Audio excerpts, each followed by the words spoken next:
off with Matt Preem from 247 Sports. Tyler, what's made this offense so efficient in the second half, 2 straight games in a row? I think really the only thing that stopped you guys is your lack of execution in second halves. What's made you guys so good? Just executing the game plan and from practice. You know, we know we're going to have a good game and we have a really good week of practice. It's got to show. So I think that's our main focus this week is just trying to do it the best we can during practice and then make it easier on the game field to make practice as hard as we can. It's hectic and as confusing as possible so we can get the look right. And then that way when we see it out in the game, we can just play. Ryan Thorburn, register guard. Tyler, you mentioned the other night that there's still a lot of the playbook that you guys have not shown yet. I mean, how much more can you guys do as the season goes on and you get McCormick and Camp Moyer and some of the other tight ends back along with DJ? Oh yeah, we're still trying to get our own feel for it and still trying to work different personnels and just do whatever the game plan fits. You know, we have our set offense. We're not really trying to game plan the defense per se and install a whole new offense every week. We're trying to run what we run and make adjustments accordingly. But I'm excited because, you know, we keep getting better each week and we just got to keep stacking those days. James Crapia, Oregonian. Back to the turnovers from last week, Coach Cristobal and Coach Moorhead kind of went over them a little bit, talking about the mesh charge on the one where that's not on you guys at all. And it came up actually again in the third quarter. And so walk me through, like, all right, the first time that play is just doomed and that's not on you guys. But how were you able to avoid a fumble when it came up again later? And on the interception, Coach Moorhead said, you know, basically just throw it away and avoid it in that spot. But it's so fast, it's such a quick play. What could you have done differently with such a short time window to make a decision? Yeah, obviously the fumble, you know, that's on all of us. Obviously we got to do a better job in the mesh, and we obviously made those corrections after, and just to give it when there is a mesh charge. And on the pick, you know, it was a split-second reaction. I didn't see him get held until after I threw it, but if it is cloudy, then I'm going to just dirt it or throw it away in those situations. So just got to be better at that, at anticipated it, and then just reacting accordingly. Eric Scopel, 247 Sports.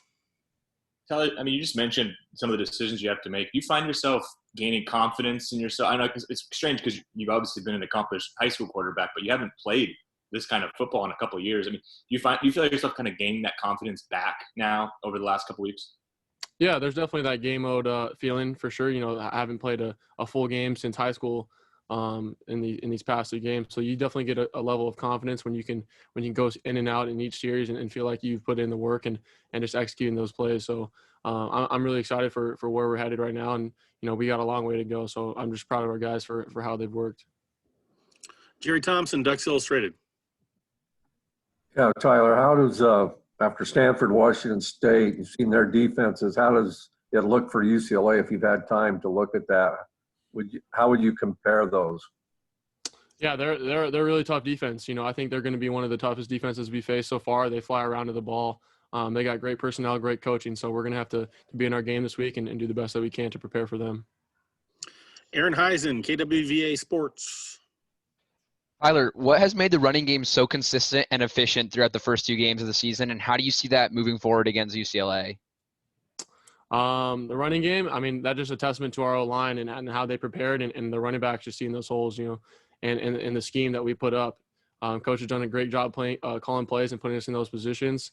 The O-line has blocked their butts off and worked hard day in, day out. And we obviously have a great set of running backs and Cyrus, CJ, Travis, and Sean Dollars who've been playing a lot. So I'm really proud of those guys, and we got to keep stepping up each week because we still want to bump those numbers up and obviously create a balanced offense like as we planned. Matt Preem. Speaking about running backs, Travis Dye has just 13 touches, but he's averaging like 17 yards a touch and 3 touchdowns. What's made him just so effective in this offense, you feel like?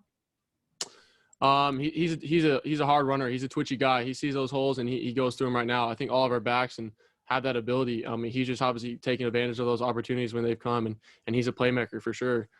He's got great ball control, great body control, and great hands. So I think he's just going to the light, and I think he's progressing each week. And obviously he's had that time to play as a freshman. So everybody's just progressing and getting better. So it's great to see that.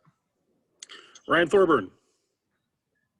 Tyler, just following up on the Bruins defense, I mean, they shut down a veteran quarterback, Chase Garbers, with really no prep time. What does make them so tough in your eyes after looking at that?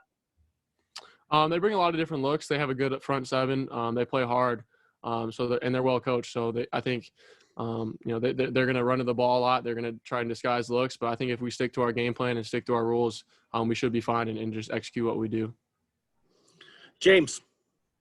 So like seeing the two receiver group all come through for you this past week. But it was Devin. I mean, not just they all made catches. They all made, I think, diving catches and really big grabs.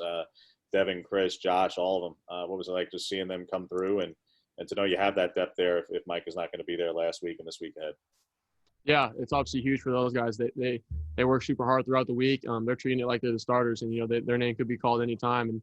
And I've been super comfortable getting reps with them and routes on air and team reps and 7-on-7. So it's no surprise to see what they're doing on the field, and I'm really looking forward to elevating their game this next week, and they're going to obviously make me better with some of their athleticism. And obviously, you've seen that on the field, so I'm really proud of them, and we got to keep getting better.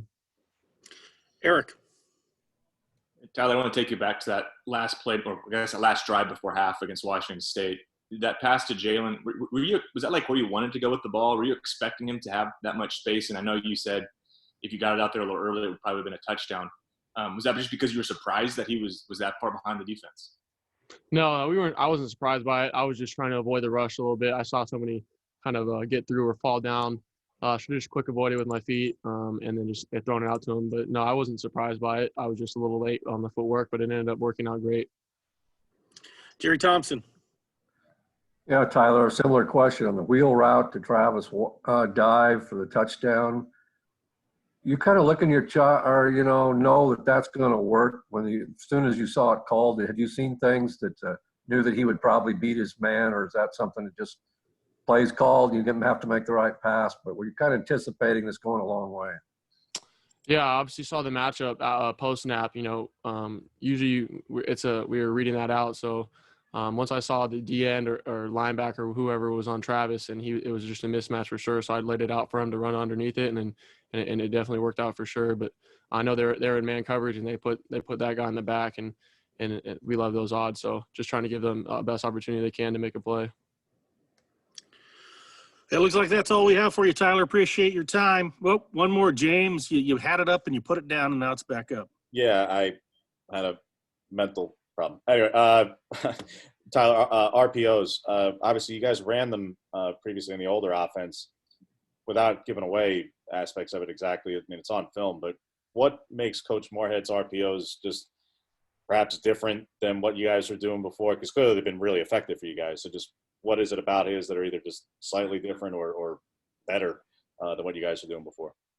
He just clearly defines our reads for us. We prepare a lot throughout the week on who our give keys and throw keys are, and just keying each defender. So it makes it easier on the quarterbacks and wide receivers to just execute the route and just follow accordingly.